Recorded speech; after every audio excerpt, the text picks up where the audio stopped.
Good morning, everybody. Well, last night we saw a situation in Brooklyn that really spoke volumes. I want to say we saw bravery and courage and heroism from the NYPD. Last night, members of the NYPD were positioned near a park in Brooklyn because there had been some previous violence. This is what precision policing is all about, ensuring that officers are where they need to be to stop violence. An assailant nearby committed an act of violence and then literally ran right into the NYPD patrol. And this individual attempted to fire on NYPD officers, and thank God our officer who was hit by that fire is going to be okay. Officer Brian McGurran, a heroic officer out there protecting us, out there making sure that anyone who aims to do violence against a fellow New Yorker is stopped. And he and his colleagues did stop this individual. This individual is now off the streets. I expect him to be off the streets for a long, long time. So this is an example of the dangers our officers face, but also a profound example of the heroism and the courage they exhibit, how much we depend on them, but also the smart strategies of the NYPD to have officers where they are needed. So this is a story that ends, thank God, with our officer, although he is wounded. And we all hope and pray for a very speedy recovery. Our thoughts and prayers are with him and his family. He is expected to make a full recovery, and that's very good news. Also yesterday, very important, the individual who fired shots in Times Square has also been caught. He tried to run, he went out of state, but the NYPD always is able to find people, and this is something that everybody needs to understand, and anyone who means to commit a crime better understand. The NYPD, more than any time in its previous history, is doing an outstanding job tracking down anyone who commits an offense against New Yorkers. And the bottom line is, if you create violence, if you harm a fellow New Yorker, you will be caught, you will be prosecuted, you will suffer the consequences. This is crucial to how we continue our fight against crime and we build a strategy for a safe summer in New York City. Now, there are so many pieces that go into the recovery we are building every single day in this city. Public safety is crucial. Obviously, the thing we talk about every single day, vaccination. This is the gateway. This is the thing we have to get right so we can keep moving forward. And the good news is, every day, tens of thousands of people coming in to get vaccinated. The latest number, as of today, from the beginning of our vaccination effort, 7,277,505 vaccinations have been given. Climbing every day, and now that number will definitely increase because hundreds of thousands of more New Yorkers are eligible. We've gotten the formal authorization now that all providers who have the Pfizer vaccine can provide it to 12 to 15-year-olds. I think a lot of families are going to want to take advantage of this opportunity to protect their kids and protect their whole families. So yesterday, Dr. Choksi talked about our plan to reach our Zoomers, and I'm going to keep sounding this message to parents. Parents, let's get our Zoomers off of Zoom and back to life as normal, and you can help by getting them vaccinated. Sites all over the city. As always, easy, fast, free, safe. And if you want to make an appointment for your 12 to 15-year-old, go to nyc.gov/vaccine-finder or call 877-VAX4-NYC. Okay, now, we need everyone to get vaccinated.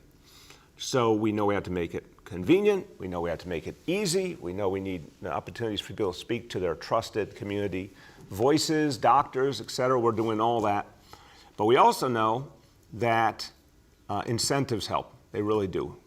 And so we've been announcing free tickets, gift cards, all sorts of incentives to encourage people. A lot of people are ready to get vaccinated. They just haven't gotten around to it. They need a little extra incentive. We're doing that now. And we are going to have a live correspondent this morning talk about this, and from a site that means a lot to all of us as New Yorkers, because one thing I think that does unite New Yorkers is a love of Shake Shack. So live from the original Shake Shack location in Madison Square Park, the CEO of Shake Shack, and he is generously joining into this incentive effort, and I welcome him. My pleasure to introduce CEO Randy Garutti. Welcome, Randy. Good morning, Mr. Mayor. Good morning, New Yorkers. I'm Randy Garutti, the CEO of Shake Shack, and we are here live in Madison Square Park at the original Shack. 20 years ago, this Shack was born as a humble New York City hot dog cart to raise a little money for this park, and even today, all of our rent goes directly to paying for this, some of our most underserved communities here in New York. When you get your vaccine over this next few days, we're gonna get you with a free Shack Burger card every time you get your vaccine. Even better than that, our 25 Shacks around New York City. Anytime you go for the next month, you're there grabbing your burger, your chicken sandwich, show us your vaccine card. We'll get you free fries on us to say thank you. We are so excited. We love this city. We live here too. And we're gonna get back. Get your vax, get your Shack, and let's gather up as a community again. The Shake Shack team is here for you in New York. We'll see you soon all around New York City and Shack. Thank you so much, Randy. Thank you to the whole Shake Shack team. This is really going to help us out. And did you say free fries when you get vaccinated? I got vaccinated. You're saying I could get this, these delicious fries? Wait a minute. But there's also a burger element to this? Let me check with Bill Neathart. Is it too early in the day to eat a burger? No. This could be breakfast? Okay. I want you to look at this and think about, again, some people love hamburgers, some don't. Really want to respect all ways of life. But if this is appealing to you, just think of this when you think of vaccination. Vaccination. I'm getting a very good feeling about vaccination right this moment. Thank you to Randy Garutti and, of course, Danny Meyer, who's doing so much to help us with the recovery, and the entire team. I've got to finish chewing for a moment. I think that would be more dignified, don't you think? Yeah. So, everyone, we're going to keep rolling out incentives. We're going to keep making it easy. We're going to keep making it fun. We really, really need to get everyone vaccinated. So keep watching, keep joining in. Choose the thing you love. Choose the incentive that moves you, and come on out and get vaccinated. Okay, now, this is pretty good, but we will now go even higher up the vaccination scale here. I've said that one of the great reasons to go out and get vaccinated is bring the city back, full reopening, and let's have something historic and amazing. The summer of New York City, a summer of joy, a summer of culture, a summer of energy. We can do this, and one of the things you're going to see in New York City this summer is live music everywhere. It's going to be a big part of what gives us energy, what gives us hope. I am very proud to say that two of our biggest music festivals, outdoor festivals, are making a major comeback this year, 2021, New York City. Global Citizen Live will be back, and the Governor's Ball at Citi Field will be back, and that is a very big deal. So, here's the latest incentive deal. If you get vaccinated, you have an opportunity to win free tickets to these amazing music festivals. These are, literally people wait all year for the opportunity to enjoy these festivals. And here's your chance. So get vaccinated, get a ticket, get out there and enjoy something amazing. Now, to hear about what this means, one of the artists who will be performing at the Governor's Ball. I love all musicians, but I particularly love musicians who are true New Yorkers, in this case a true Brooklynite. And she has done amazing work I am particularly moved by one of her best-known songs, 1950, which is absolutely just enchanting and mesmerizing. And she is a great songwriter, singer, musician in every way. My great pleasure to introduce King Princess. What's up, Mr. Mayor? How you doing? So, I'm doing good, man. I'm really, really excited to be a part of live music, especially now. Like it's my life, and now more than ever, people need that type of energy transfer, that type of performance to heal their souls. So I'm really excited to be participating in Governor's Ball Festival, which is basically like I was my Coachella. Like I went to Gov Ball every year in high school. So very proud to be on that roster. And this is my come see me at Gov Ball. I love it. Thank you. And listen, you are just crazy talented. I have really enjoyed getting to know your music. And Brooklyn is where it's at. So the fact that you are a Brooklyn talent that now is getting heard all over the nation, all over the world, makes me proud. So just congratulations and thank you. Thank you for lending your voice today. Thank you so much. Thanks for having me. And get vaccinated, please. All right. Thank you. There's the message, everyone. Right. Couldn't be clearer. I want to note that I have been refraining from eating the hamburger further during this press conference, but I will address the situation immediately following the press conference. Okay. Now, what have we been talking about all week as part of our recovery, as part of opening up New York City, having everyone out enjoying New York City? It's been Streets Week all week. Now, I want to note Streets Week officially, because this is the fourth day of Streets Week, there should be 4 exclamation points. That is correct on the screen. Excellent work, everyone. Monday, we focused on safety enforcement, Vision Zero. Tuesday, we announced new busways, bike lanes, bike boulevards. Yesterday, we talked about open boulevards, amazing stretches, block after block, open streets, open restaurants, festival atmosphere. And today, later on today, I will be signing the legislation to make open streets permanent. I'll be up in Inwood. It's going to be exciting. This is a historic change to the New York City streetscape, and it will be permanent, and it will make our lives better. So this is a really good day. And today we're talking about how we move things around the city, reduce congestion, make our city more sustainable. So one of the things that we're working on, we started talking about last week, is our cargo bike pilot. This is a really, really exciting new initiative to use a very different approach to get things around. And it's much, much better for the environment, much better for reducing congestion. Today, we're now talking about how to change our approach to trucks in New York City, how to make truck traffic safer, how to reduce it at the hours when we don't want it, how to make it more sustainable.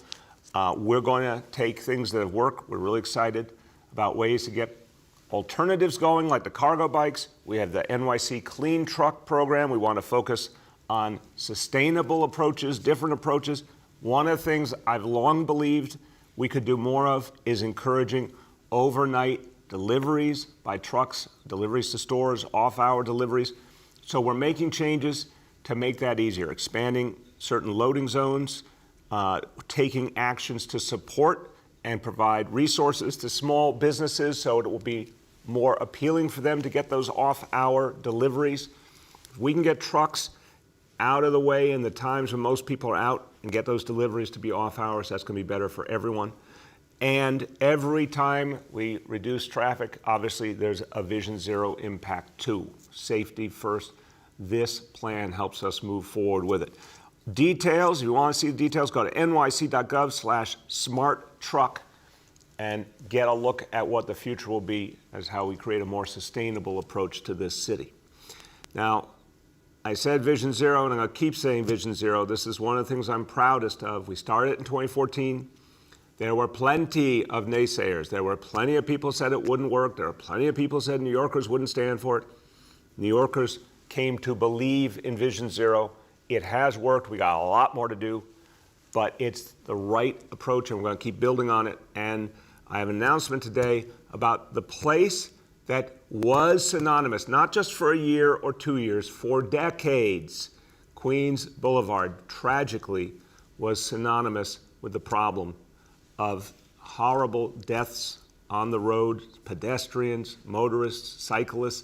Queens Boulevard, I don't have to remind people who've been here a while, it used to be called the Boulevard of Death, and people would say it almost without even thinking about it. It had become so common, which is tragic unto itself. When we put Vision Zero into effect, one of the things that I knew we had to do, and it would take time, but we would get it done, is address Queens Boulevard once and for all. And as we've done each stage, it has had a remarkable impact. The last stage, the fourth stage of the Queens Boulevard redesign, was getting ready to go, but then COVID hit. There was an issue with federal approval. We believe now there's a much better environment in Washington and much more support for Vision Zero and bike safety, so much so that Vision Zero is now the template. Our New York City Vision Zero has become the national template of the Biden administration for how to create a safer traffic environment for everyone. And of course, our own former Transportation Commissioner, Polly Trottenberg, is now the #2 official at the U.S. Department of Transportation. We're very, very proud of her. So I think we're going to do well. We do need some additional state and federal approval, but I'm very hopeful. And our goal, announcing today, starting construction on the last phase of Queens Boulevard in July with completion in November. We want to get this done. We want to ensure a safe Queens Boulevard throughout. This is crucial to a recovery for all of us, to have safety, to have streets that work and that bring New Yorkers back to all the things we love about this place. All right, time for our indicators. And again, we have a good day for indicators. Number one, daily number of people admitted to New York City hospitals for suspected COVID-19. Today's report, 92 patients. 92 confirmed positivity, 25.53%.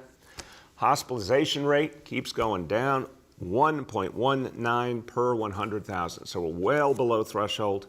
That's great to see. Now, number two, new reported cases on a 7-day average. Today's report, 693 cases. This is just absolutely remarkable. Look at that change over these last few weeks, and it is because of vaccinations, period.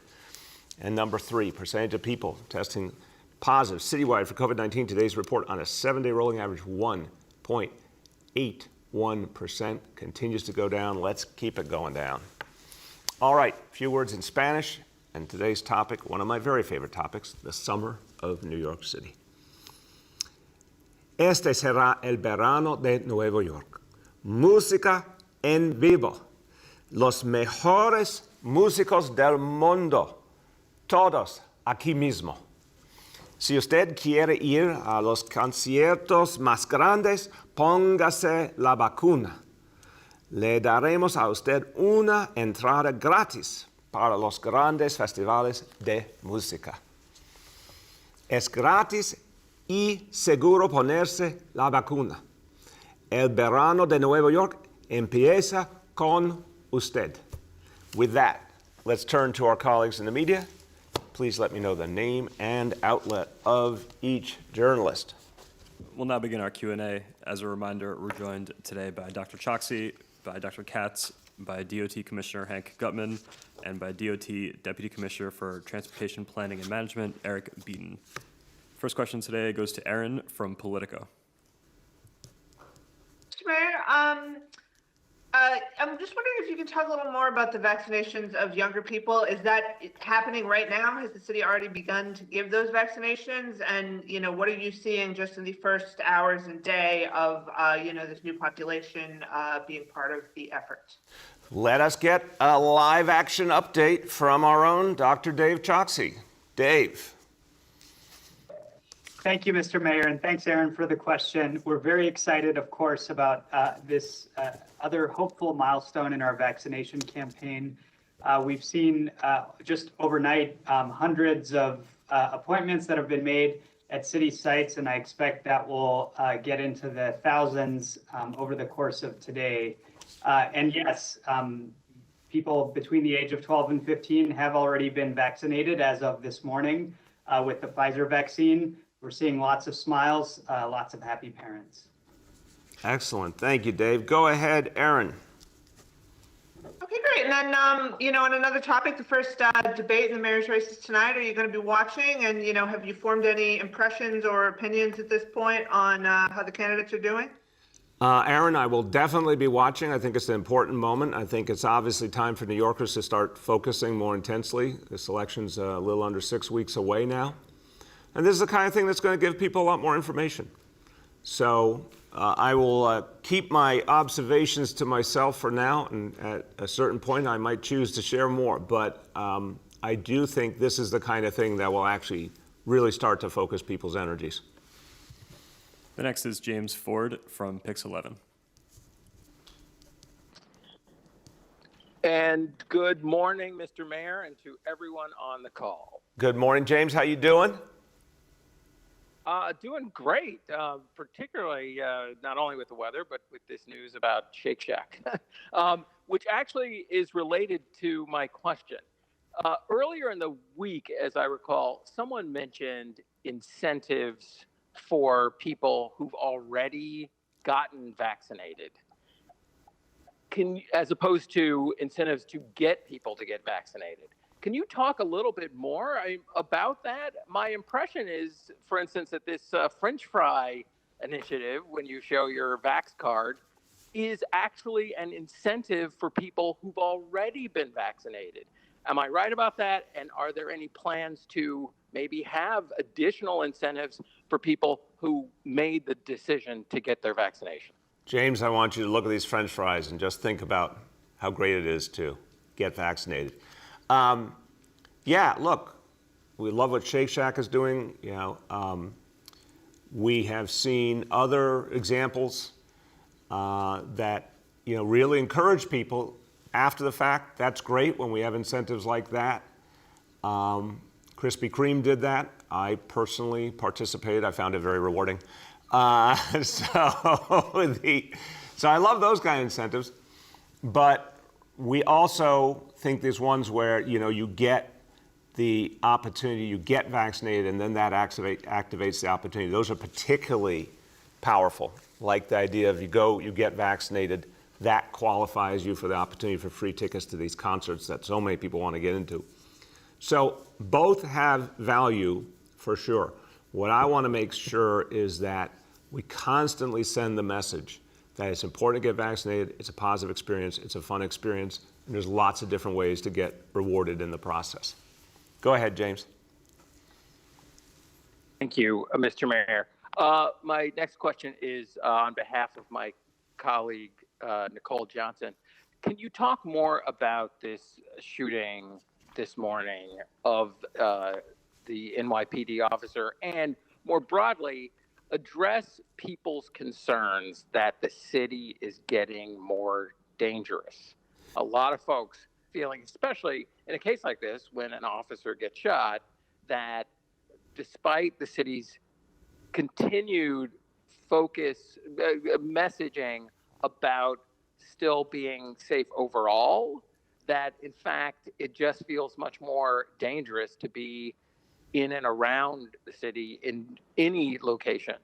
Can you say more about that, please? Yeah, James, look, one thing I heard a long time ago from then Commissioner Bill Bratton, which really is an important point, is there's facts about safety and then there's a perception, and they both matter. The fact is we got 35,000 police officers out there doing an amazing job, getting guns off the streets, stopping violence, which we saw last night. Those officers had been pre-positioned in the right place to be able to stop violence. No one knew the specific thing was going to happen, but it was literally an example of why precision policing works. The local leadership, the NYPD, and that part of Brooklyn knew where they needed to have officers, and it made a huge difference. So that's going to keep happening. That's going to keep growing. We just graduated 850 new officers who will be out in the streets. Last night I talked to the DA of Brooklyn, Eric Gonzalez, about the fact that gun cases are finally being heard in the courts. We had a major gang takedown in Brooklyn.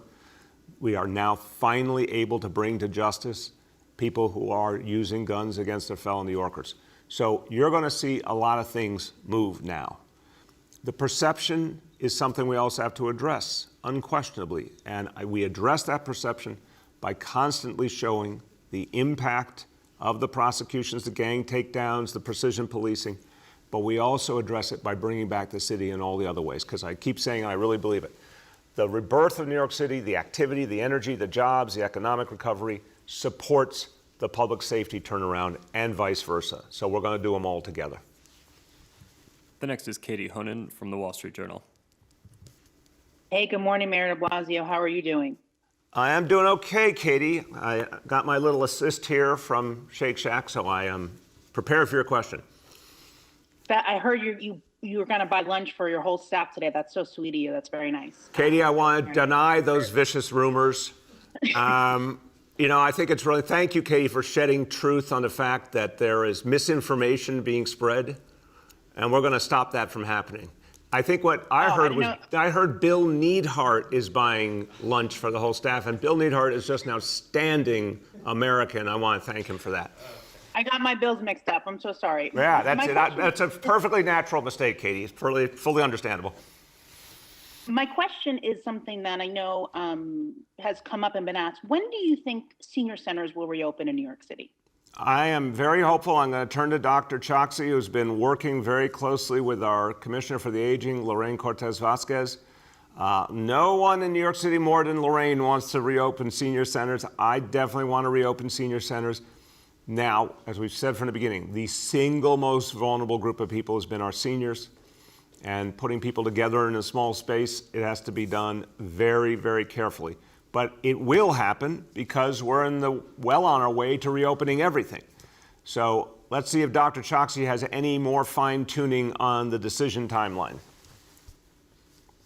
Thank you, Mr. Mayor. And that's exactly right. Commissioner Cortez Vasquez and I and our teams have been in constant conversation about this. We have already announced that grab-and-go meals outdoors will be available for seniors. And that's just the first step in the phased, methodical reopening plans that we are working through. I expect we'll have something more formal to announce, within the next few days.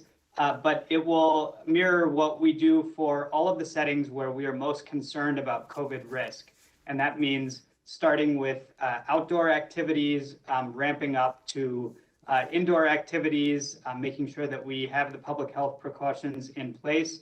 Most importantly, making sure that as many of our seniors as well as senior center staff are vaccinated. But with all of that taken together, I do expect that we'll have a timeline for that phased reopening over the coming weeks. Excellent. Thank you. Go ahead, Katie. And my second question is more fun. You're nearing the twilight of your time as mayor. Is there anything you haven't done that you want to cross off your New York City mayor bucket list? I don't know if it's a few things that you were looking forward to doing that you haven't done. Wow, that's interesting. I think that's going to be a running series. I have to say, I am just entranced by this city always. I really am. I mean, every time I go around, I feel like I still keep discovering stuff in different neighborhoods. So is there something specific? I am going to think about this. Maybe I have to join one of the bands at the Governor's Ball. I think that's probably, debut my musical stylings. I'm gonna think about that. I'll come back, Katie, with a very, very specific answer. And Katie, thank you for reminding everyone about Bill Neidhart buying everyone lunch. That was really a public service you did just there. Thank you. Go ahead. The next is Michael Garland at the Daily News. Good morning, Mr. Mayor. Good morning, Michael. How you doing? I'm doing good. I was talking this morning to a cold-hearted Red Sox fan about these COVID cases the Yankees are experiencing, and now, he raised, I think, a very real concern, though, rivalry aside.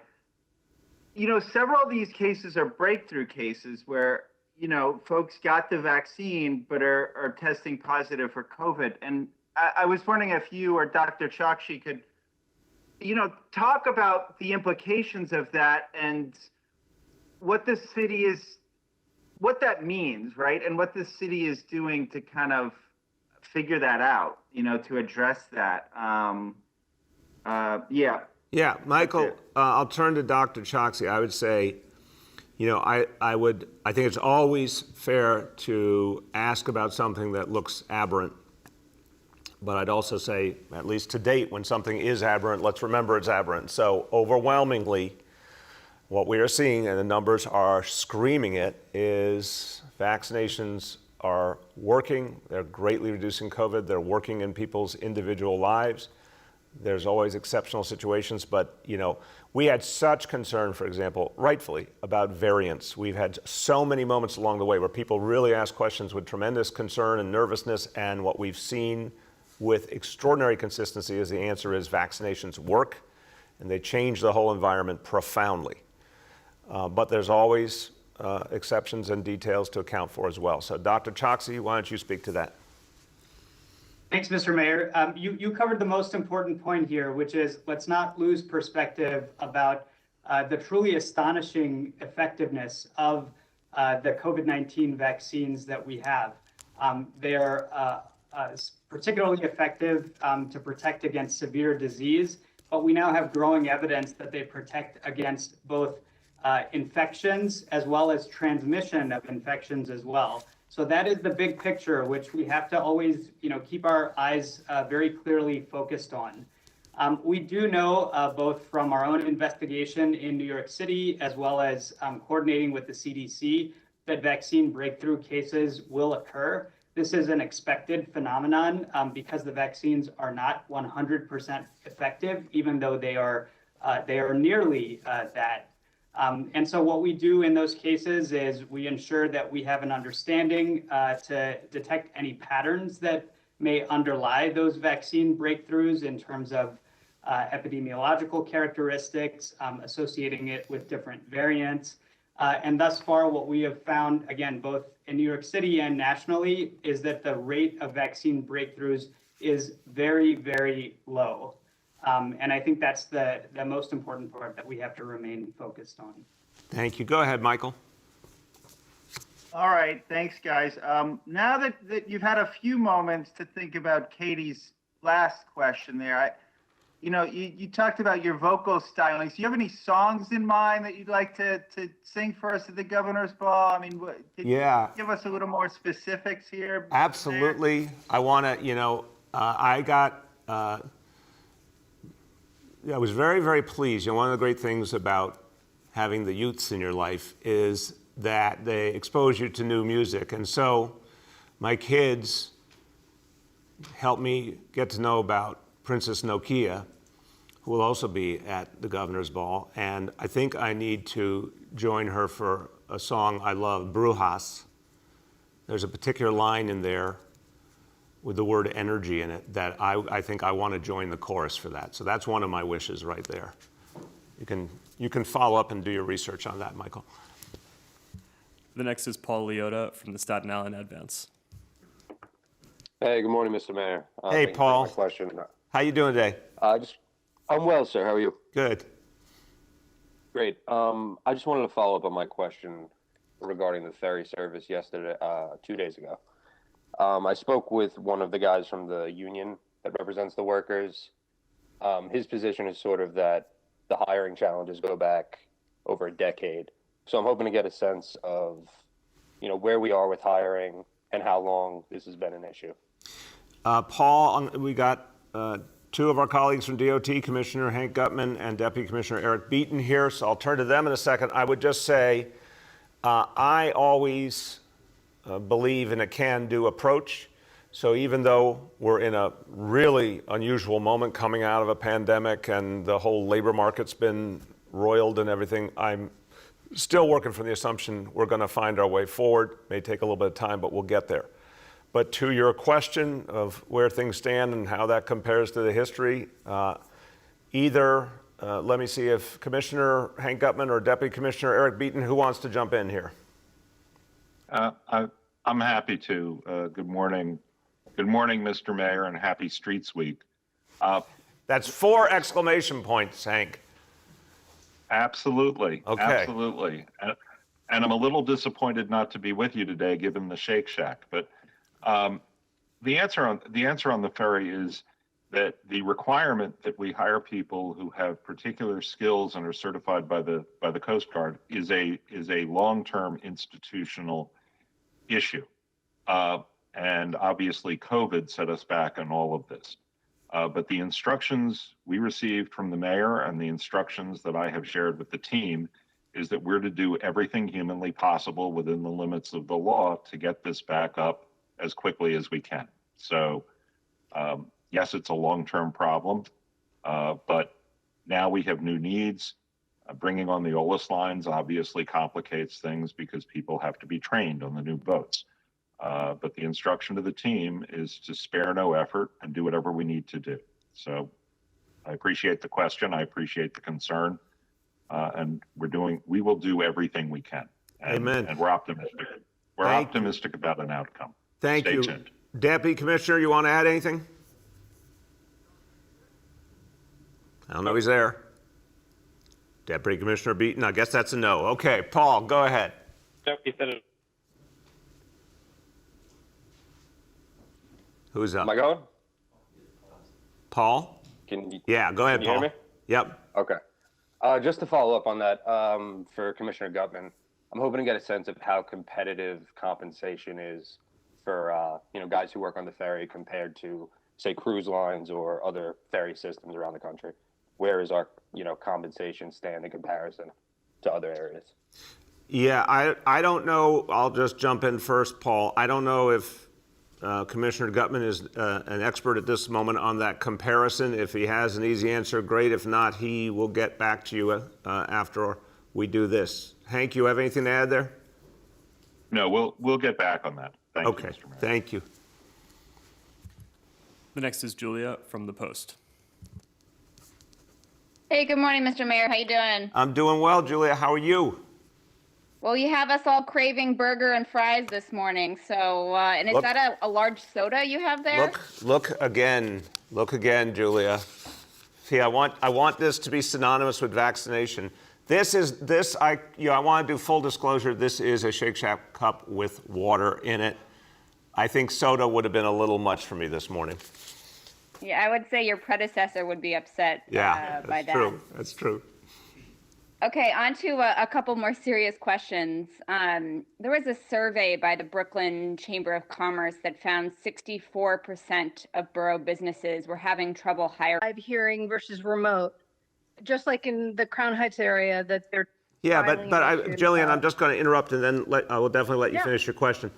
I don't believe anything has happened that's ultimately going to stop the larger timeline here. So there's different, and I'll check all my facts, but I've been following it pretty well. The various actions by courts follow certain patterns. I don't see anything here that stops this rezoning from ultimately moving forward. So put aside sort of procedural moves and short-term delays. I believe it's going to move forward. But continue. Go ahead.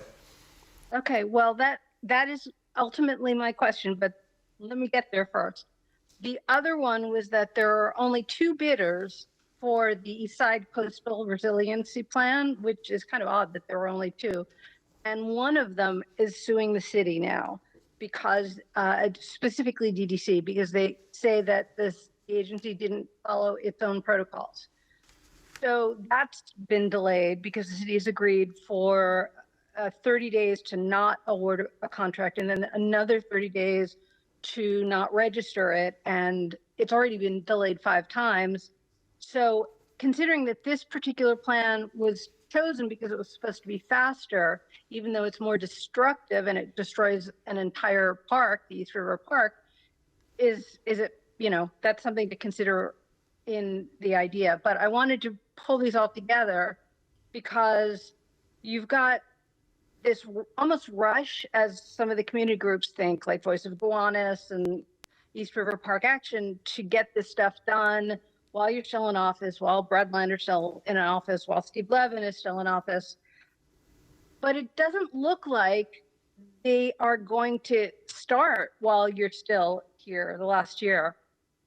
So I'm sorry, I forgot one important point. The Gowanus issue hasn't even been discussed in the courts on its merits. Help me get to your question. Yeah, I am. Come on. So at what point do you, here, this is it. At what point do you think it's better and fairer to allow the new mayor and new council members to decide what goes on in a city or their neighborhoods? I think, first of all, I don't want to do a back and forth. I'm just going to offer my understanding from my team as we speak that there is not a hold on Gowanus, that a hybrid approach to the hearing was approved by the court and everything's moving, and that's been my full understanding, that we feel we're on very firm ground, and that will move and that will be achieved. And that rezoning is going to bring a lot of affordable housing, a lot of protection of working class jobs. I'm very, very hopeful about that. I think the fact that that rezoning has been worked on for years and years with a huge amount of community consultation, of course it should move forward. I think on the east side, coastal resiliency, I disagree obviously with your characterization of the plan. I think it is the right plan to protect hundreds of thousands of people who went through hell during Sandy, to protect them for the long term and create a beautiful park with more trees. So no, I think it's right to go ahead. You know, lawsuits and temporary procedural delays are part of life in New York City. But we're going to move that plan forward. It is the right plan. It's time to go. Last question for today goes to Gersh from Streets Blog.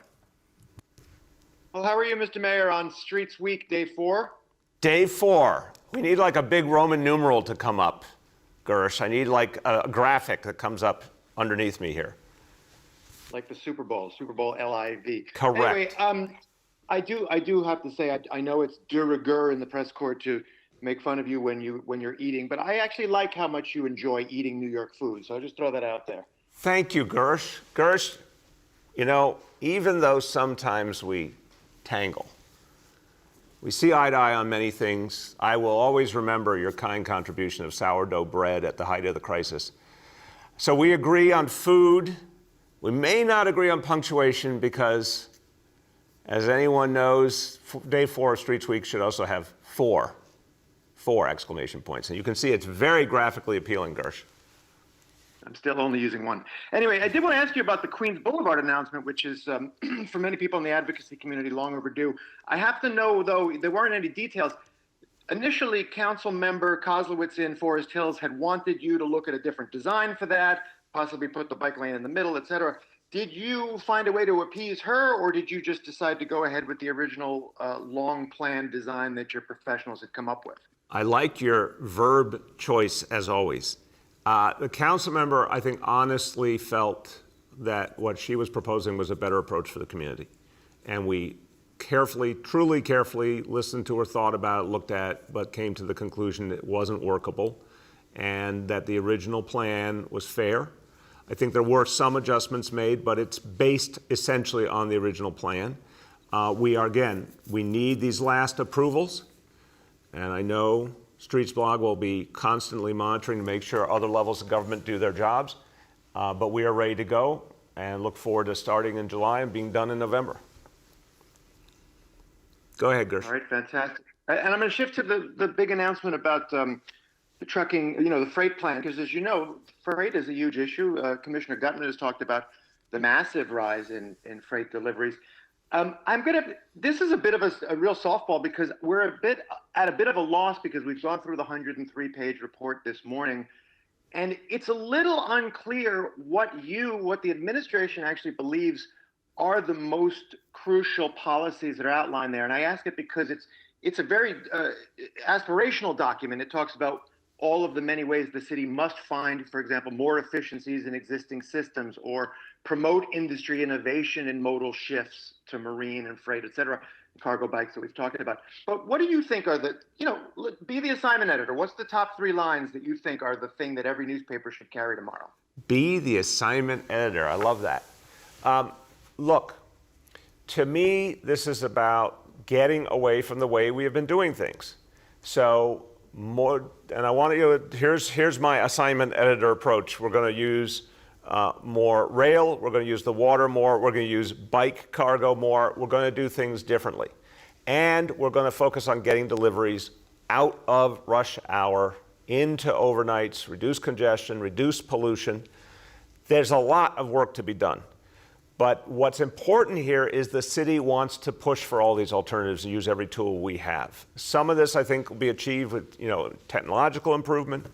Some of it the private sector will start to achieve on its own. But really, a lot of the best innovations that have happened in terms of fighting climate change and in terms of creating alternatives in transportation, they have to be sparked by the public sector. So what we're saying is the current approach, lots of big trucks, middle of the day, focus incessantly on vehicles on streets, that is broken, that needs to change. Let's get to the rails, let's get to the water, let's get to the bikes, let's get to the off hours, let's do things differently. That's what the strategy is. And listen, everyone, as we conclude today, doing things differently, learning from incredible innovations, learning even from crisis and finding the good in it. That's what Streets Week has been all about. Bringing the streets of New York City alive, sparking the comeback, making New York City more vibrant than ever. I want to emphasize this. We've said from the beginning, recovery for all of us is not status quo comes back again. No, it's come back different, better, come back more fair, more equal, but also do things we never dreamed to do before. And Streets Week, and we're going to celebrate up in Inwood today, is all about bringing our streets to life in a whole new way. This city is going to be even more vibrant after COVID than it was before, and that is what a recovery for all of us looks like. Thank you, everybody.